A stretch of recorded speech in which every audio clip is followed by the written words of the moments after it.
Nesse momento, aqui em seguidinha, eu vou convidar o Gustavo Purpino. Ele é doutor em administração de empresas, com concentração em marketing. Atualmente, analista da Embrapa, Alimentos e Territórios. Colabora com projetos do SESC, WWF Brasil e FAO, na área de segurança alimentar. Foi pesquisador visitante na Universidade de Cornell, em Nova York, o centro mais novo da Embrapa, inclusive. Hoje, ele está localizado em Maceió, onde ele reside. E eu quero aqui, antes dele fazer a apresentação e contar um pouquinho do currículo dele, eu queria dizer para todos vocês que tem um valor assim dobrado essa contribuição de hoje. O Gustavo está no meio de uma mudança, não está ainda debaixo do teto da casa dele, e abriu esse cantinho aqui especial para poder conversar, bater esse papo com a gente, trazer suas contribuições. O tema da palestra dele é Papo com especialista em banco de alimentos sobre a importância dessas organizações no cenário brasileiro, desafios e projeções para o futuro. Oi, Gustavo, bom dia. Obrigada por chegar aqui conosco. Conta um pouquinho de quem você é, do que você faz, para a galera te conhecer melhor. Bom dia, Tuca. Bom dia a todas e todos que nos acompanham. É um prazer participar desse evento do Dia Mundial da Alimentação. Agradeço o convite da Unibanco de Alimentos, que faz um trabalho de extrema relevância social para um país que tem as nossas características ainda muito desigual, né? Por um lado, a gente tem uma agropecuária pujante, uma agricultura movida à ciência, um país capaz de exportar 100 bilhões de dólares ao ano, até mais, de alimentos, mas que ainda convive com esse flagelo da fome, como o Luciano, que me antecedeu, tão bem relatou. Assim, um pouco sobre mim, como você falou, eu sou recém-chegado aqui em Maceió, ainda não estamos na nossa residência definitiva, eu estou fazendo essa participação aqui ao vivo de um Airbnb. Eu espero que segunda-feira a gente já esteja bem acomodado no apartamento que alugamos. Então, eu e minha esposa Simone, nós trabalhamos na Embrapa, a empresa brasileira de pesquisa agropecuária, eu já há 15 anos, então nos últimos 15 anos eu estava morando em Brasília, passei por várias áreas da Embrapa, comecei na Embrapa Cerrados, atuei na Embrapa Sede em Brasília. Nesses 15 anos também fui privilegiado por ter tido a oportunidade de fazer doutorado na Fundação Getúlio Vargas em São Paulo, então morei também 3 anos em São Paulo e fiquei quase 1 ano lá em Cornell, como você citou, e desde então, em 2012, quando eu iniciei o doutorado, eu resolvi abraçar, vamos dizer assim, essa grande temática da segurança alimentar e nutricional, então eu tenho dedicado meus estudos nesse tema, que é muito importante, como eu falei, para um país que tem as nossas características, né? Um país que tem uma capacidade imensa de produzir alimentos, que venceu os desafios de produzir alimentos em abundância na faixa tropical do globo, o que requer muito aporte de pesquisa agropecuária. Nós também somos privilegiados, e quem morou no hemisfério norte sabe bem disso, de termos alimentos em grande diversidade ao longo de todo o ano, né? Mesmo em países como os Estados Unidos, a gente sabe que no período do inverno, que pode ser muito longo, dependendo do estado, a demanda por frutas e hortaliças permanece alta, mas o preço aumenta muito, porque tem a dificuldade de se produzir, obviamente, frutas e hortaliças no período de inverno. E aqui no Brasil, ao longo de todo o ano, a gente tem uma grande diversidade, mas falta, de fato, termos um sistema agroalimentar mais justo, como a Luciana ressaltou, para que as famílias mais carentes possam ter também direito a uma alimentação saudável e nutritiva, como é assegurado pela Constituição brasileira. Porque a alimentação, mais do que uma necessidade, é um direito de todos nós. E o alimento também representa dignidade, o alimento também é justiça social. Então, o trabalho dos bancos de alimentos, de uma maneira geral, deve ser sim valorizado, e a sociedade urbana, principalmente aqueles que têm mais poder de decisão e que constroem opinião, precisam também ajudar a desconstruir o discurso que às vezes prevalece ainda em alguns segmentos, de que um banco de alimento é uma instituição meramente assistencialista. Não é isso. O banco de alimento, ele não dá só alimento, ele também dá dignidade às pessoas, e a dignidade é necessária para que a pessoa possa ter ascensão social. A gente deve pensar... eu acho que o princípio deve ser esse, e, como eu falei, é um prazer estar aqui, direto de Maceió, e vamos começar aqui o nosso bate-papo. Nossa, com essa introdução já fica bem mais fácil entender o seu propósito, E a grande importância que tem esse seu trabalho. Parabéns, muito obrigada por estar aqui com a gente. Bom, vamos lá. Por que os bancos de alimentos são tão importantes e quais são os impactos econômicos, ambientais e políticos? Se você puder destrinchar um pouquinho isso para a gente entender as diversas dimensões, será importante. Porque muitas pessoas, né, Gustavo, não conhecem essa realidade. E eu acredito que esse evento, além de mostrar números, ele também quer trazer mais pessoas participando e entendendo o que faz, o que são essas ações. Por favor. Como eu falei, alimento para mim é dignidade, né? Então, sem o alimento, obviamente a pessoa não consegue levar uma vida ativa e saudável. E o conceito básico de segurança alimentar e nutricional é exatamente esse: é poder ofertar alimentos para as pessoas para que elas tenham uma vida ativa e saudável. Então, o banco de alimento deve ser entendido como um meio, um instrumento nessa grande agenda da segurança alimentar e nutricional, que pode sim auxiliar a levar alimento às pessoas mais necessitadas. No Brasil, como eu falei, nós não temos um problema de produção de alimentos. Nós produzimos com abundância e a prova disso é que exportamos mais de 100 bilhões, o agronegócio brasileiro exporta mais de 100 bilhões de dólares por ano. E, obviamente, isso é importante para manter a economia brasileira, né? Sem esse volume de exportações, nós estaríamos numa situação econômica ainda pior. Por outro lado, a gente sabe que ainda existe uma parcela elevada da população que enfrenta a fome. Então, bancos de alimentos podem ajudar a equacionar esse problema da divisão mais igualitária do alimento, levando exatamente alimento às instituições que atendem crianças carentes, às instituições que atendem idosos em situação de risco. E também tem um papel ambiental importante, porque se o alimento fosse descartado pelo varejo ou por restaurantes em vez de ser doado, principalmente aqueles alimentos que estão próximos da data de validade, ou mesmo frutas e hortaliças que não atendem ao padrão estético do consumo, a gente sabe que esses alimentos poderiam ser descartados de maneira inadequada, poderiam parar em lixões que ainda existem no âmbito da América Latina, e quando o alimento é mal descartado, ele termina emitindo também gases. Tem esse papel social, obviamente, e tem também uma dimensão ética muito importante no banco de alimento, porque a gente sabe que a gente não pode achar normal esse grande paradoxo de vivermos num país que tem uma imensa abundância de alimentos, inclusive frutas e hortaliças ao longo de todo o ano, e ao mesmo tempo ainda aceitarmos que mais da metade das famílias das regiões Norte e Nordeste estejam em algum nível de insegurança alimentar.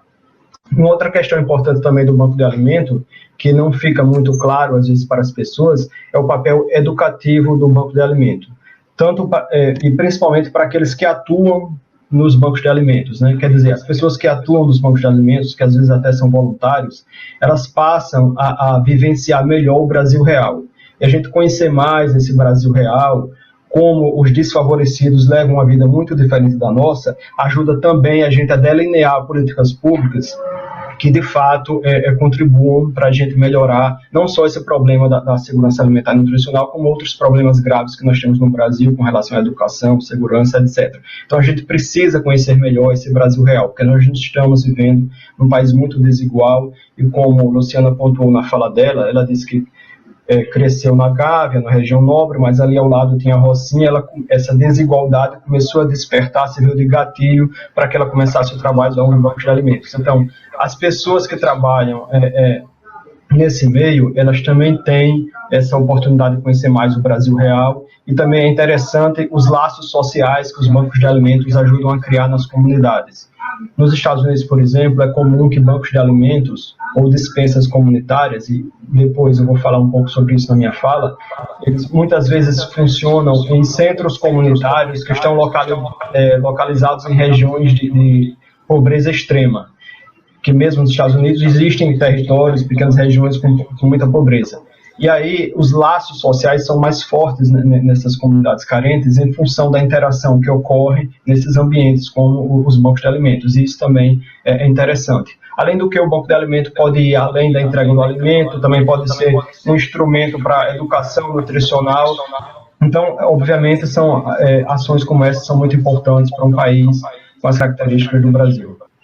Exatamente. E sabe que nós falamos aqui e a gente pode reforçar, contribui também na formação de muitos jovens, né? Como a gente falou anteriormente, nós temos os estagiários que trabalham, os cursos de nutrição, e como a Lu falou, poderiam ter todos os cursos, né? De jornalismo, de todas as áreas, de gastronomia, todas as áreas, porque esses jovens também estarão em contato com essas entidades e podem promover orientação, educação alimentar, social, isso é extremamente importante, você bem colocou aqui.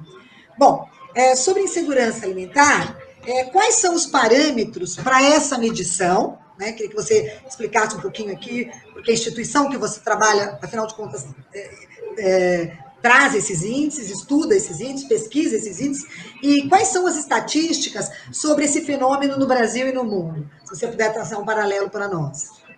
Quando a gente fala de insegurança alimentar, a gente está falando de 4 níveis diferentes, né? Então, existe inclusive a escala brasileira de insegurança alimentar, que tem sido usada pelo IBGE para mensurar a insegurança alimentar no Brasil. Eu vou falar um pouco desses dados. Então, inicialmente nós temos a escala desejável, que é exatamente a segurança alimentar, que é quando as famílias têm acesso a alimentos em quantidade suficiente para levar uma vida ativa e saudável, que é o desejável e um direito de todos. E depois vem os 3 níveis de insegurança alimentar. A insegurança alimentar leve, que no caso da insegurança alimentar leve é apenas uma percepção da família, que ao longo de um mês pode ser que eles não tenham acesso a alimento na quantidade desejável, mas não significa que a família está com escassez de alimentos. A insegurança alimentar moderada, que aí sim já é um problema, porque os adultos da família reportam que ao longo do mês tiveram escassez de alimentos. E a insegurança alimentar grave, que é a fome, que é quando adultos e crianças de fato ficam sem alimento em alguns dias ao longo de um mês. Então, se a gente agrega os dados de insegurança alimentar moderada e grave, nós vemos que o quadro no Brasil ainda é preocupante. A gente pode dizer, com base nos estudos do IBGE, e é até interessante essa sua pergunta, porque o IBGE voltou a quantificar a insegurança alimentar no Brasil recentemente, né, dentro da pesquisa de orçamento familiares. Os últimos dados são de 2017 e 2018, foram divulgados agora no mês passado, e mostram que desde 2013, 2014, o Brasil não tem conseguido melhorar os índices de insegurança alimentar.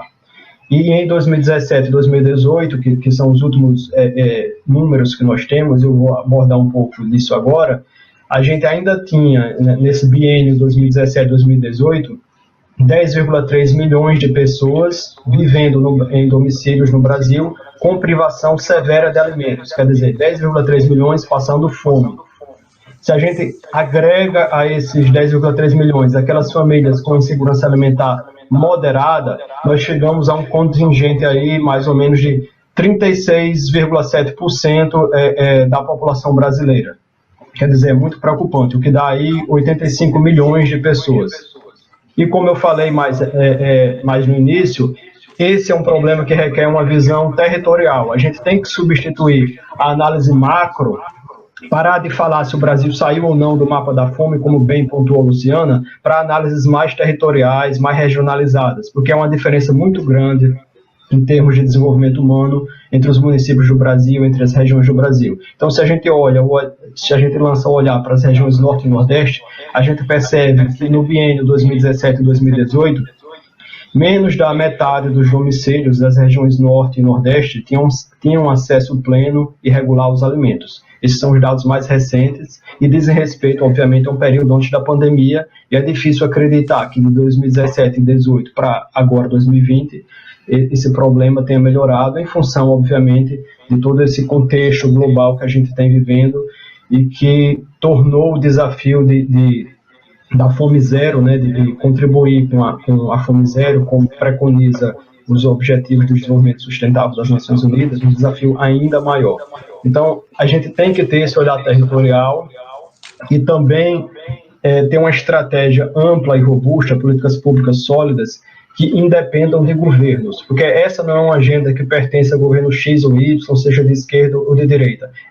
Tem que ser uma política pública de Estado e permanente, e que o cidadão tem que abraçar essa causa. Então, é muito importante para todos que nos acompanham que reflitam se nos seus municípios existe um banco de alimento, se existe um comitê multissetorial com participação do setor produtivo, de ONGs, do governo, que esteja debatendo soluções para a causa, para a melhoria da segurança alimentar e nutricional.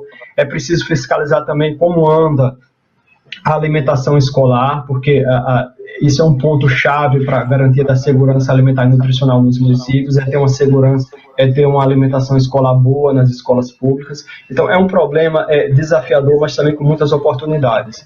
E uma das oportunidades também de ação é nós envolvermos os jovens das escolas técnicas federais, das escolas privadas também, na buscas por soluções para a gente aproximar pequenos e médios produtores dos varejistas, aproximar os varejistas dos bancos de alimentos, e muitas dessas soluções podem ser inclusive digitais, mediadas por tecnologias da informação, aplicativos. Tem muitos jovens empreendedores que agora, incentivados pela pandemia, têm buscado lançar aplicativos que aproximam, que encurtam a cadeia. Isso é muito louvável também, e o Brasil tem sim gente capaz e comprometida para buscar soluções para esses problemas. Perfeito. Eu, há pouco tempo, li um artigo seu, e você comenta muito, né, que em momentos de crise, até fazendo um link com tudo isso que você falou, as ações emergenciais para minimizar o risco da insegurança alimentar entre a população mais carente pode ser contemplada em 4 eixos de ação. E você coloca, a logística, né, de distribuição de alimentos para os grupos de risco. 2, a legislação para incremento das ações de doações de alimentos. 3, a comunicação para mudança comportamental positiva. E 4, o fortalecimento da rede emergencial de segurança alimentar e nutricional. Eu queria que você comentasse um pouquinho cada uma delas, não sei se você quer que eu fale separadamente, o 1, o 2, o 3 e o 4, mas eu queria que você esclarecesse, porque a gente vê que quando você fecha aqui, provavelmente você fecha essa cadeia toda, esse ciclo dessas 4 propostas do seu artigo, você alcança muito mais eficiência, você consegue, né, atingir os objetivos, a proposta. Explica para a gente o que é cada um desses itens. As políticas públicas sólidas de segurança alimentar e nutricional, elas são sempre necessárias, e mais ainda em momentos de crise como esse que a gente está vivendo. Eu falei aí desses 4 eixos, eu estou me referindo mais a esses momentos de crise. Então, o primeiro que você citou, essa logística de distribuição de alimentos para grupos em risco. Os bancos de alimentos têm um papel muito importante, que é exatamente arrecadar donativos do varejo, da indústria de alimentos, e conseguir ter a capilaridade necessária para levar esses alimentos às instituições que atendem crianças, que atendem idosos. Isso é muito interessante. Então, no contexto da logística, é muito importante, em momentos de crise como esse, aproximar pequenos e médios produtores do consumidor final também. Os pequenos e médios produtores também são um elo frágil da cadeia agroalimentar.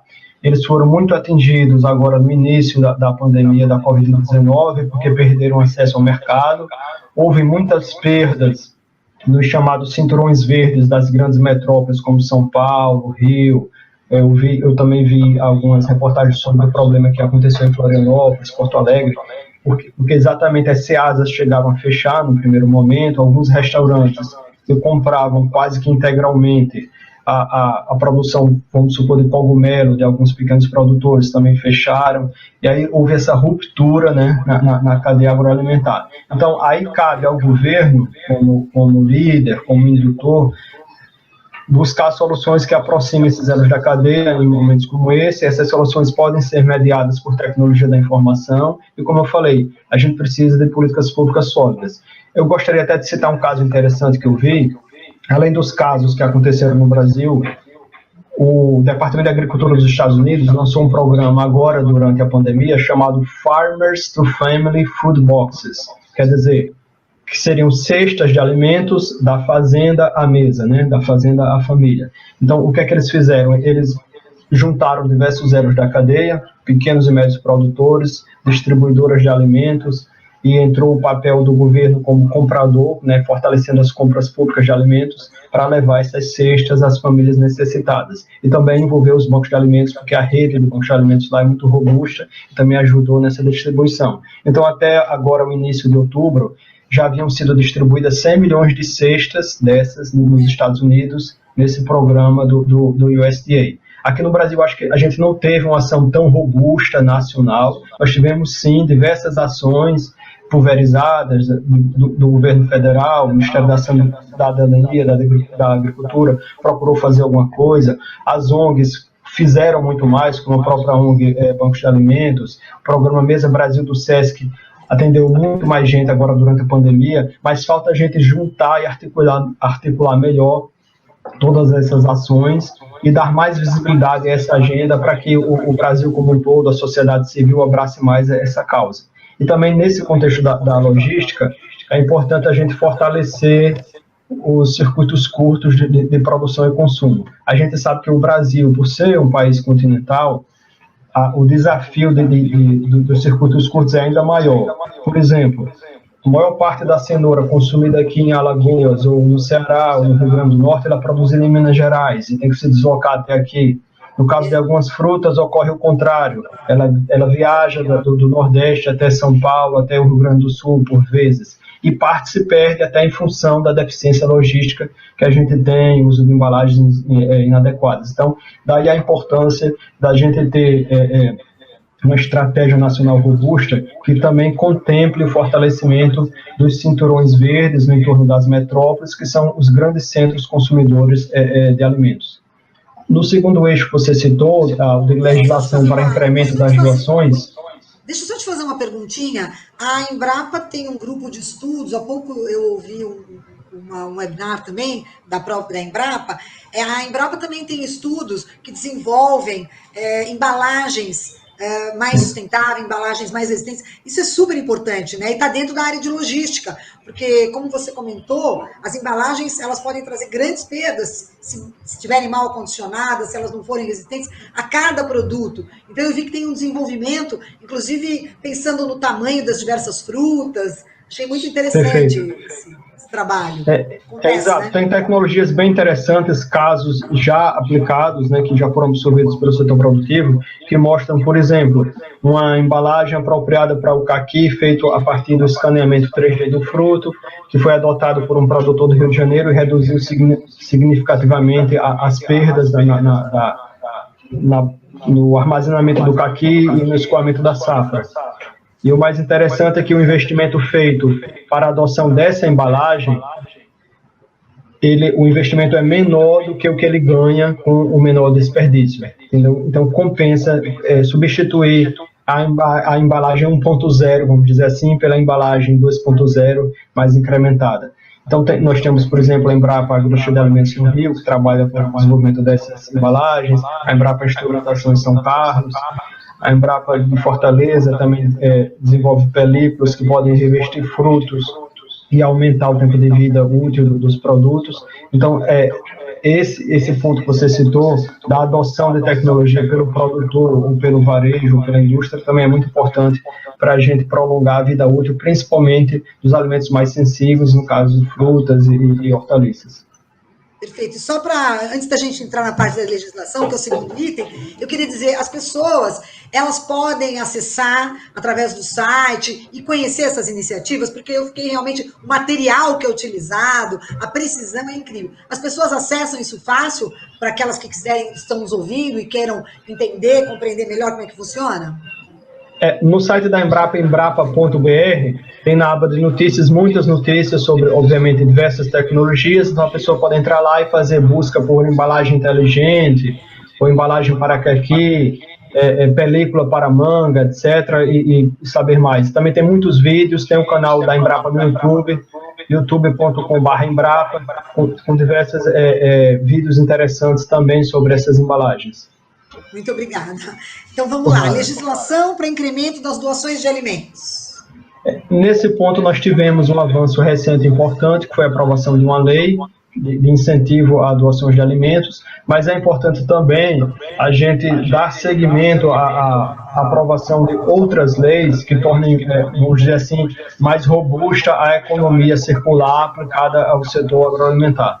Então, existe uma lei que é o PL 5958 de 2013, que tem 20 projetos de lei adversados a esse grande projeto de lei, que é importante que ele continue tramitando. Não é porque nós tivemos essa lei recente aprovada que essa outra lei mais robusta, vamos dizer assim, tem que ser esquecida. E a gente também tem que ter cuidado com outras questões que envolvem legislação, que é a segurança do alimento doado. Então, nessa lei recentemente aprovada, é possível, inclusive, doar alimentos já preparados para consumo.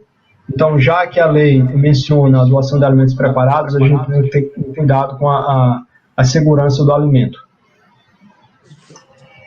Muito bem. O item 13 é a comunicação para mudança comportamental positiva. Acho que você também, ao longo desse nosso bate-papo, você até fez algumas colocações, mas queria que você reforçasse aí os aspectos que você considera mais importantes. A mudança, essa comunicação para a mudança comportamental, ela é extremamente necessária na cadeia agroalimentar para diferentes atores. Para o produtor rural, para que ele tenha um manejo melhor da lavoura, para que ele adote as tecnologias, né? A gente tem assistência técnica e extensão rural para levar esse conhecimento, principalmente a pequenos e médios produtores, porque isso ajuda a reduzir perda. Comunicação para mudança comportamental também por parte dos colaboradores do varejo, para que eles manipulem adequadamente as frutas e hortaliças, principalmente, para que o setor de hortifruti dos supermercados, principalmente aqueles pequenos supermercados de bairro, sejam melhor organizados, não tenham tanta perda. Mudança comportamental também para que o varejo se conecte mais com bancos de alimentos. A gente sabe que diversas redes varejistas no Brasil já têm parcerias com bancos de alimentos, já têm programas de fortalecimento da segurança alimentar e nutricional. Isso é muito louvável, como a rede Carrefour, o Grupo Big também. E é importante que outros varejistas abracem mais essa causa. E também, principalmente, essas ações de mudança comportamental voltadas para o consumidor final, para o cidadão, para que ele possa perceber que essa agenda é muito importante, para que ele adote uma dieta mais saudável, mais sustentável, né? Quer dizer, um consumo mais consciente, né? Com menor perda, e possa também, quem sabe, contribuir com o fortalecimento dos bancos de alimentos. Perfeito. Esse quarto item, você também entrou um pouquinho nele, tem alguma coisa a mais? O fortalecimento da rede emergencial de segurança alimentar? Você já sinalizou muitas coisas. Sim, nesse aspecto nós temos aí o papel dos bancos de alimentos, o papel das compras de alimentos por parte dos governos, que é muito importante, né? Comprar mais alimentos frescos, principalmente hortifrutis de pequenos e médios produtores, fazer com que nas escolas públicas a alimentação escolar seja baseada principalmente em alimentos produzidos localmente. Você, agora há pouco, Tuca, falou em algo interessante que foi cultura, né? O folclore nacional ser mais valorizado na escola. E alimento, comida também é cultura. Então, a gente vive num país muito diverso, como eu falei, muito rico. Quando eu me mudei para Brasília há 15 anos, eu não conhecia a diversidade do Cerrado, aquela riqueza imensa de frutas que tem no Cerrado, como o pequi, a cagaita, o buriti, o jatobá. E em outras regiões do Brasil, muita gente desconhece essa riqueza toda do Cerrado.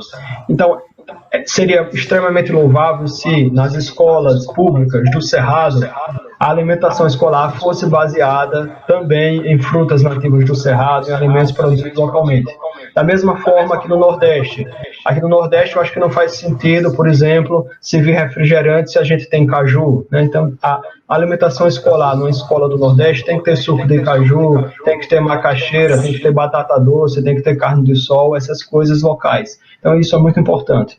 E, além disso, a gente precisa também pensar no delineamento dessa rede emergencial, em quais são os pontos críticos de perda ao longo da cadeia, né?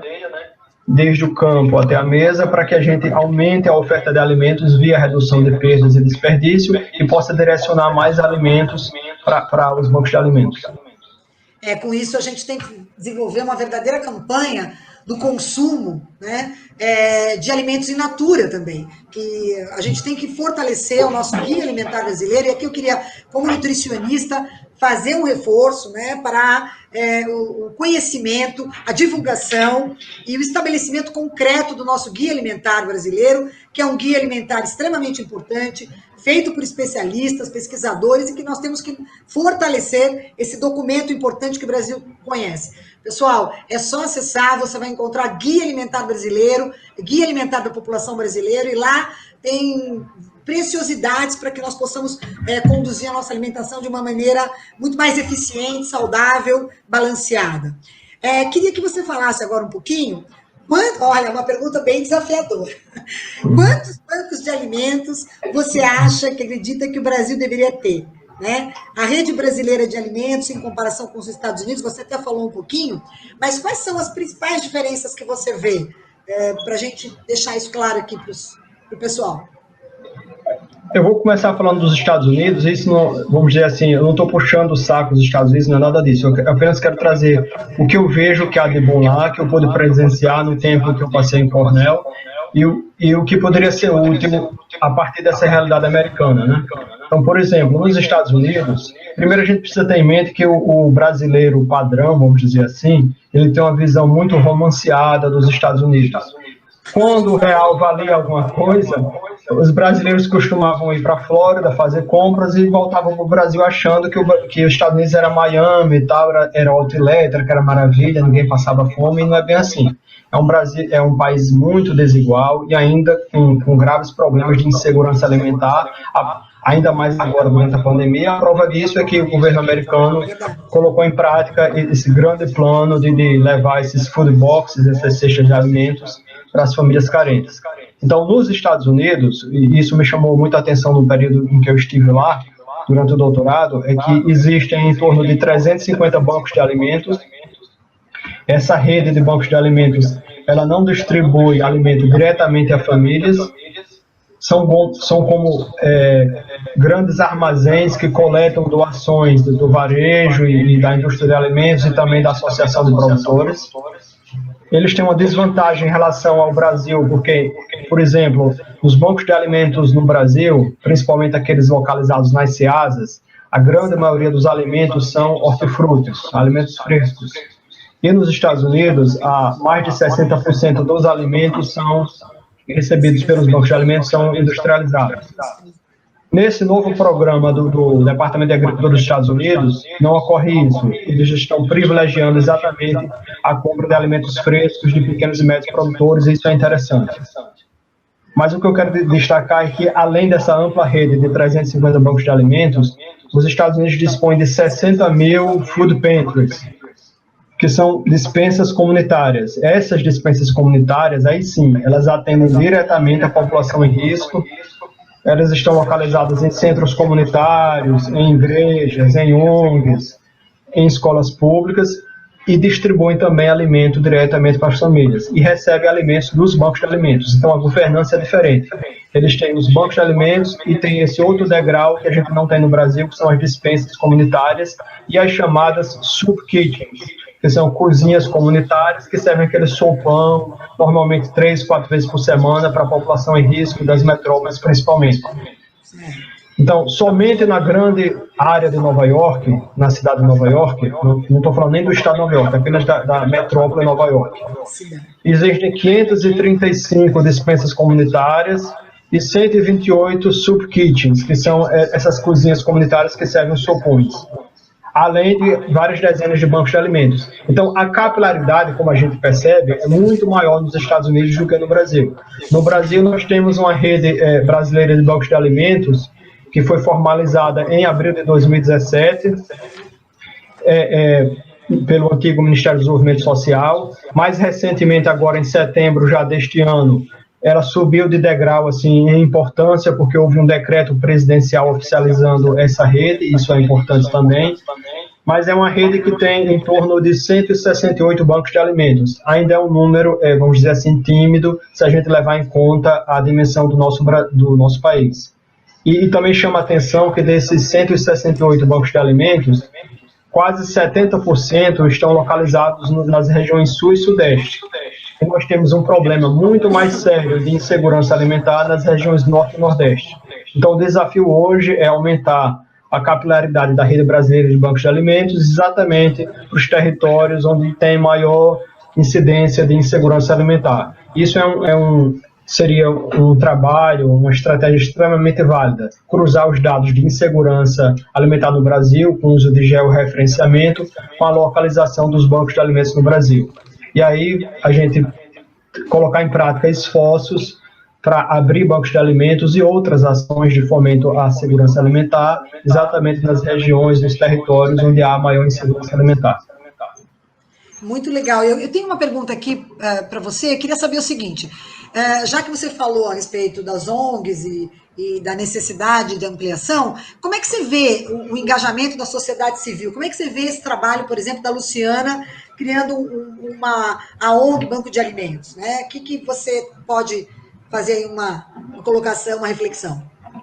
É um trabalho extremamente louvável, principalmente porque partiu de alguém que tinha uma vida, vamos dizer assim, tranquila, confortável, podia ter escolhido um outro caminho, mas resolveu abraçar o empreendedorismo social, que é muito importante. Eu acho que a gente precisa, no Brasil, fortalecer mais também o voluntariado. Recentemente, eu liderei um projeto na Embrapa, nos Diálogos Setoriais União Europeia-Brasil, e tive a oportunidade de conhecer a Federação Europeia de Bancos de Alimentos. É até bacana que nesse evento de hoje a gente vai ter daqui a pouco uma experiência de Algarve, de Portugal, sendo compartilhada conosco. E o que eu percebi na visita que a gente fez à Federação de Bancos de Alimentos da Europa é que praticamente todos os bancos de alimentos na Europa são tocados por voluntários.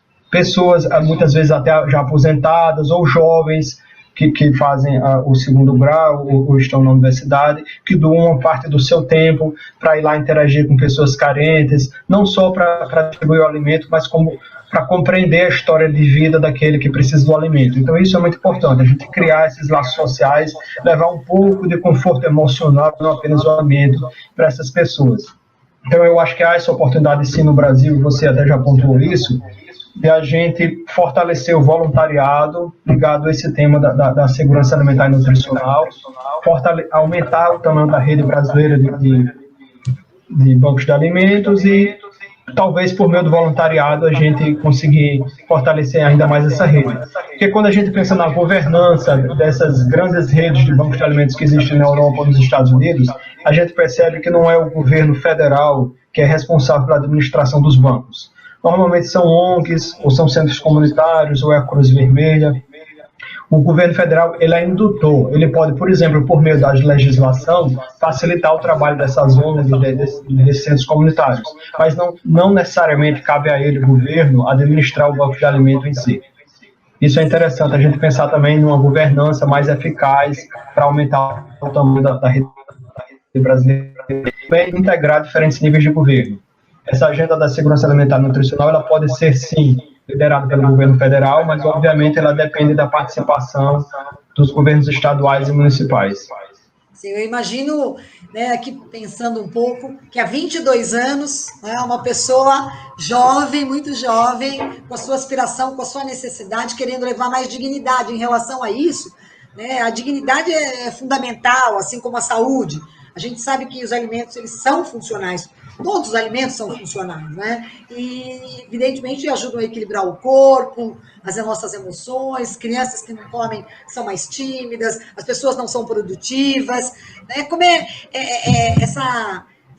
a Embrapa contribui de alguma forma para que haja uma maior consciência dentro da indústria alimentícia, porque a gente sabe que os alimentos hoje está havendo uma consciência um pouco maior, mas a gente sabe que o açúcar, o sal e a gordura são vícios. Né? Uma pessoa que consome açúcar, consome um suco industrializado, ela não vê graça. Quando eu vejo uma criança pequena com um suco de caixinha na mão, eu tenho vontade de chorar, sinceramente. Né? Eu já fiz oficinas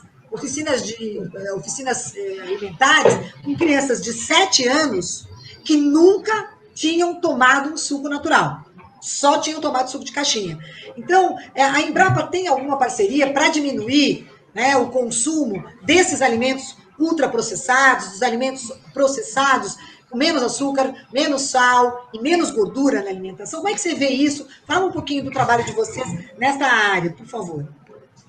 A Embrapa é uma empresa de pesquisa, então primeiramente a gente desenvolve tecnologias, né, processos e produtos, inclusive produtos alimentícios, e também a gente tem uma grande contribuição com políticas públicas. Então, frequentemente, os pesquisadores da Embrapa são chamados a contribuir para projetos de lei que têm discutido essas temáticas todas.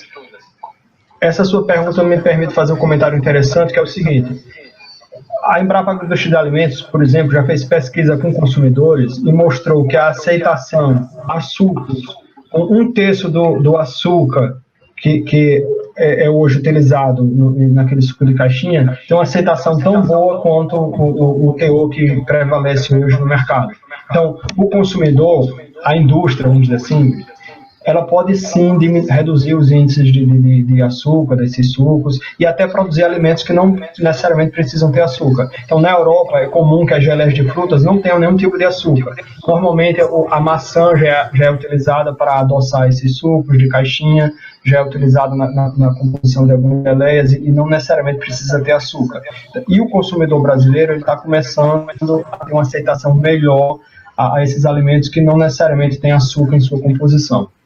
Então, assim, o papel da pesquisa também é mostrar que se o empreendedor quiser lançar um produto alimentício sem adição de açúcar, ele pode lançar porque vai ter sim aceitação no mercado. Tem hoje um mercado para alimentação saudável que está crescendo muito. Gordura trans, a gente sabe que é algo que vai sumir, que necessariamente tem que desaparecer da indústria de alimentos. É uma tendência global e irreversível. Da mesma forma, altos índices de açúcar e de sódio. Existe uma tendência global e o anseio do consumidor tem que prevalecer. O consumidor, ele influencia todos os elos da cadeia alimentar. E o consumidor, principalmente o mais jovem, que é mais antenado com a causa ambiental e com a saudabilidade, ele quer sim uma alimentação mais saudável, com menores teores de sódio, com menores teores de açúcar. E a indústria tem que perceber que isso não é uma intervenção na forma deles produzirem alimentos. É sim também mostrar que existem oportunidades deles ganharem até dinheiro e de desenvolverem novos produtos que sejam mais saudáveis. Então, o desenvolvimento de novos produtos alimentícios mais saudáveis é bom para todos os elos da cadeia. É bom para o empreendedor que vai lançar, é bom para a indústria e, obviamente, é bom para a saúde do consumidor. Perfeito. Bom, nós temos aqui algumas colocações do pessoal. Deixa eu ver uma coisa aqui, deixa eu ver uma das questões que foi colocada pela Lu. Deixa eu te perguntar uma coisa.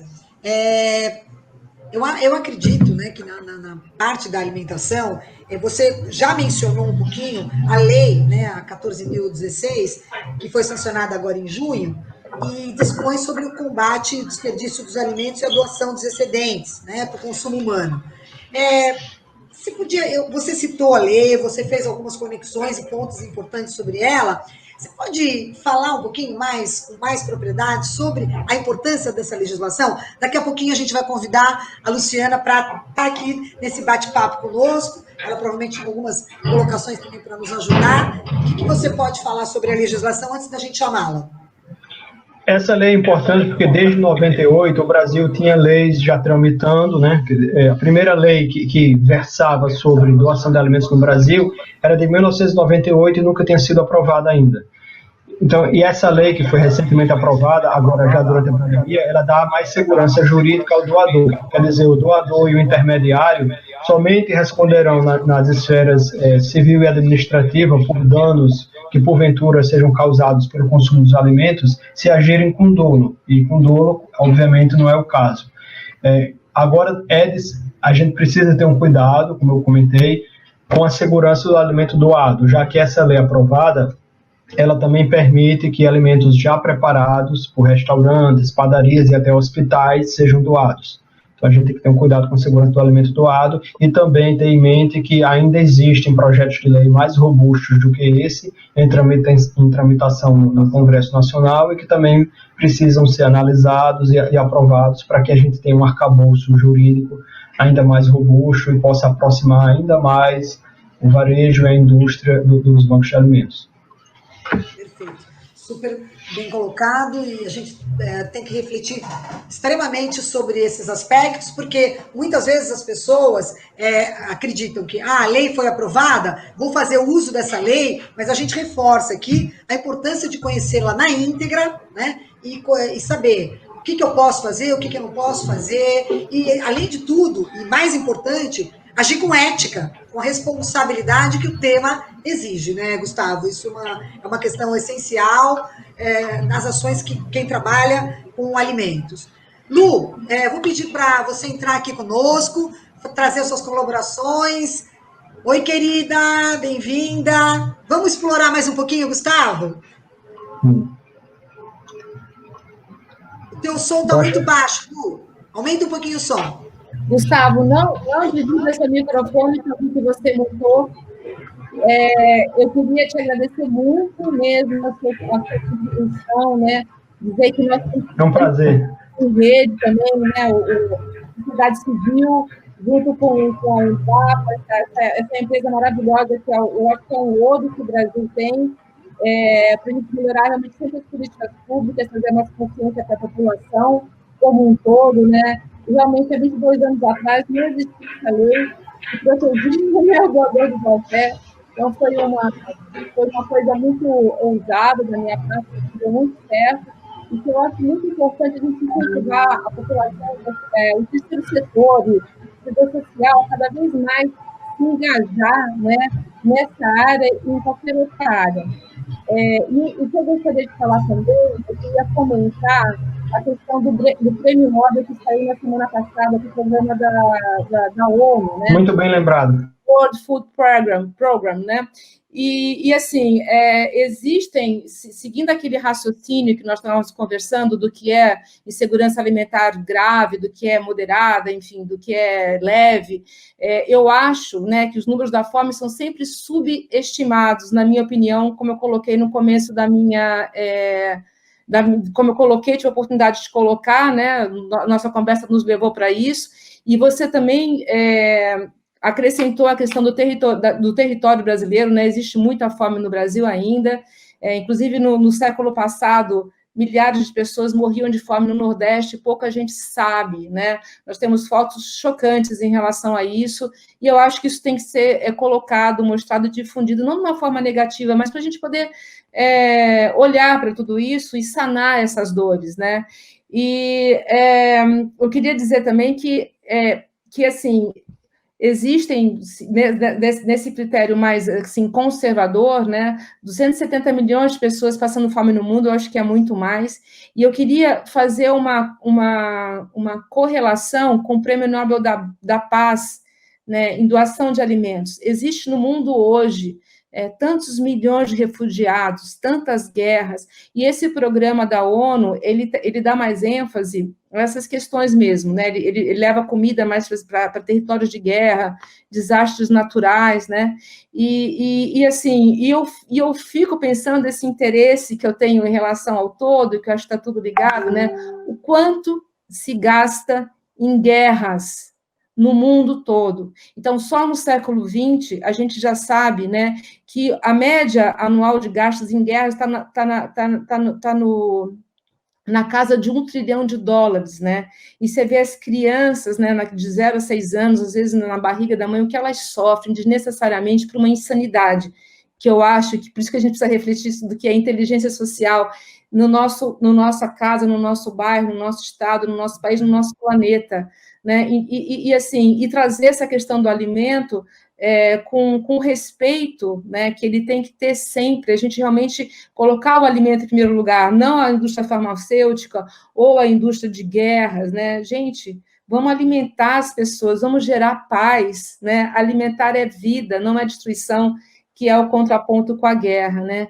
E eu achei muito interessante a pergunta que a Tuca te fez em relação à indústria, porque a gente sabe que tem uma pressão muito grande ainda para uma má alimentação.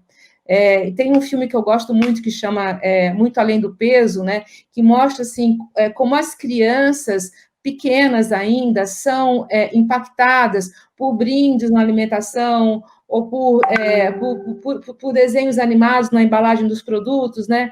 E muitos pais que tiveram uma alimentação, carência alimentar, né? Como eles confundem dar amor por falta de conhecimento, dar amor com dar alimentos ultraprocessados. Então, assim, a alimentação, ela tem uma correlação com tudo que é humano, com a política, com a economia, com o meio ambiente, com nós mesmos, né? Então, eu acho que a gente está na hora, realmente, chegou o momento da gente focar na questão de como a gente produz esse alimento, como nós distribuímos, como nós geramos acesso das pessoas para o que é produzido, né? E todo o potencial que a gente tem para produzir alimentos. Então, eu realmente acho a nossa conversa muito relevante, e eu fico feliz, como eu falei, parece que eu trabalhei a vida inteira para chegar aqui, porque eu me sentia muito sozinha nesse caminho, principalmente lá, 22 anos atrás, né? Me sentia muitas vezes uma ET, literalmente uma ET. O que essa moça, o que ela tem na cabeça, né? E hoje eu vejo que tudo fez sentido, e como aquela música do Ney Matogrosso, que é da minha época, né? Ele diz assim, eu falo, louca é quem me diz, eu não sou louca, louca é quem me diz. Então, vamos olhar para o planeta, né, que está tão consumido, está tão barbarizado, né, para a nossa pegada ecológica, que hoje a gente precisa de 1,75 terras para dar conta do que a gente já está consumindo, né? Vamos usar nossa inteligência para consumir sem destruir, para produzir sem destruir, né? E com todo esse desperdício que a gente tem, a gente não precisava também aumentar tanta a produção para alimentar tantas pessoas, né?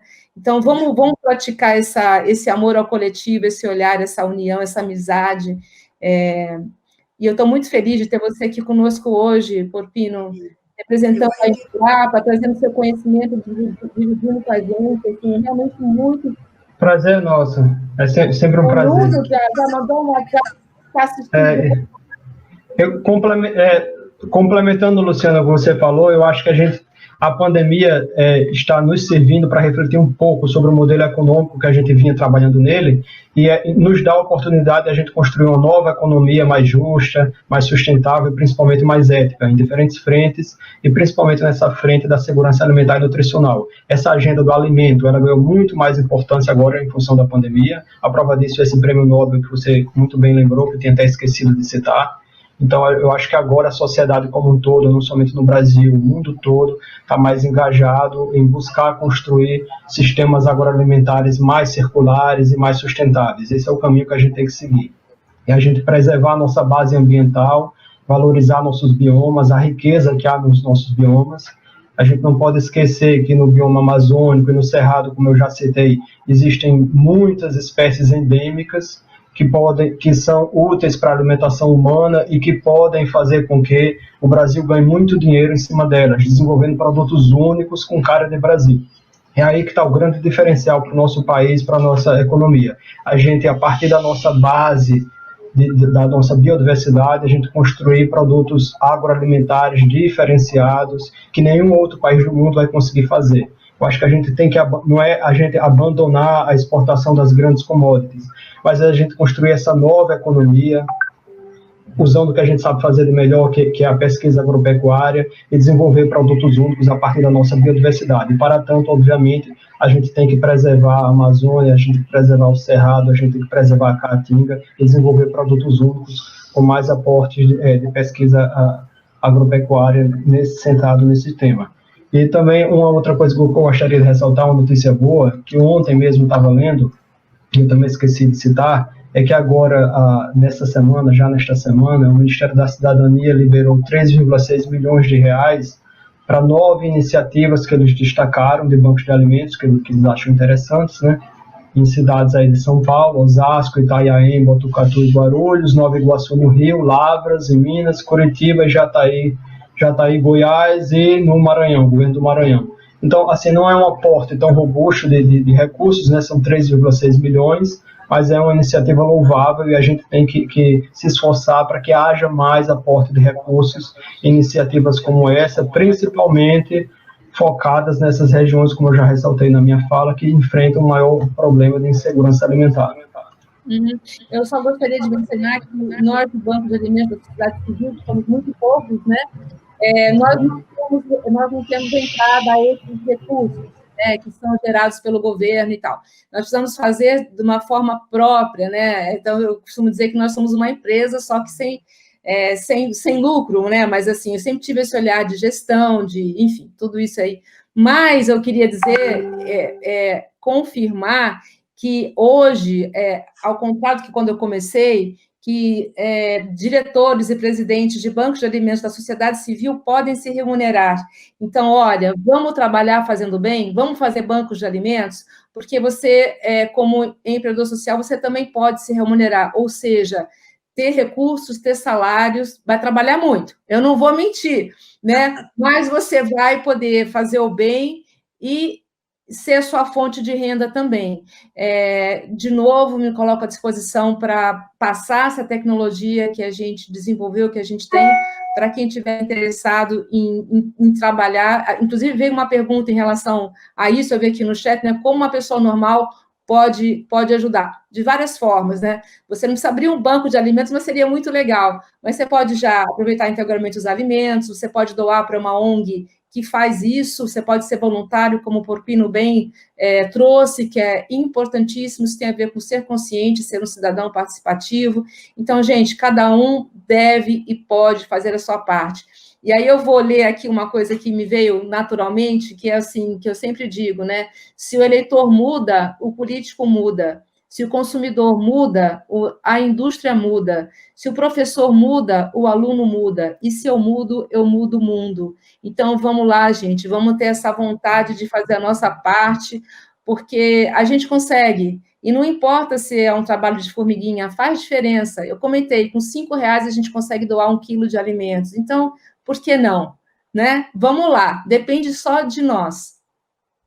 E aproveitando essa brilhante colocação de vocês aqui, que a gente fica ouvindo, não tem nem fôlego para falar, mas eu queria aproveitar, já que nós tivemos aí durante a pandemia muitas pessoas que foram para a cozinha, inclusive a gente aqui vai entrevistar uma pessoa que durante a pandemia teve uma evolução muito grande, cada um que foi para a cozinha, né, que ali encostou a barriga no fogão e que não tinha essa intimidade, aproveite, continue. Eu acho que a gente faz esse evento no momento, inclusive limiar, porque a pandemia não acabou, né? Nós estamos vendo aí países na Europa com uma segunda onda e severa, então nós temos que prestar atenção no que vem pela frente, mas aproveitar com os conhecimentos que nós tiramos até aqui. Não é? Então, vamos trabalhar nessa linha de continuar estudando e cozinhando em casa, aproveitando os alimentos de forma integral,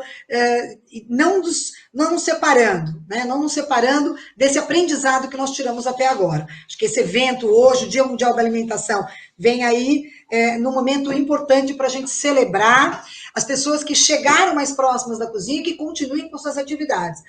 Gustavo, queria que você fizesse um encerramento, fizesse suas colocações finais. Muito obrigada pelas colaborações. A Lu entrou aqui para brilhantar, para trazer o seu toque sempre mais humano, o seu olhar carinhoso e atento para todas essas questões. Por favor, Gustavo, você tem aí esses minutos finais para dissertar. Obrigado, Tuca e Luciana, mais uma vez agradecer essa oportunidade. Eu acho que o dia de hoje é emblemático, o Dia Mundial da Alimentação, é um dia que a gente tem que refletir a cada ano sobre essa temática tão importante e essencial nas nossas vidas, e dizer para as pessoas que nos acompanham que reflitam mais sobre seus hábitos de consumo de alimentos, tenham mais cuidado com a alimentação, porque a alimentação também é saúde. A gente sabe que está vivendo uma pandemia que tem colocado a vida de muitas pessoas, de milhares de pessoas em risco, e a saúde, o alimento é uma maneira da gente se proteger, de ter um sistema imunológico mais forte. Então, que tenham consumam mais frutas e hortaliças, aproveitem o fato de morar no Brasil, um país com tanta riqueza de frutas e de hortaliças, consumam as frutas nativas do Brasil, das regiões onde vocês moram, e também procurem conhecer mais sobre os bancos de alimentos, que são tão importantes para a garantia da alimentação aos mais vulneráveis. E aproveitem também esse período agora de eleições municipais e analisem as propostas dos candidatos nessa temática de segurança alimentar e nutricional e cobrem das câmaras municipais que tenham nos municípios também conselhos que tratem dessa temática tão relevante que é a segurança alimentar e nutricional. Então, tenham um bom dia a todos e vamos juntos nessa frente tão importante. Obrigada. Muito obrigada mesmo, obrigada. Tuca, com você. Obrigada, querida, um beijo. Vamos lá, vamos tocar. Tchau, Gustavo. Obrigada, querido.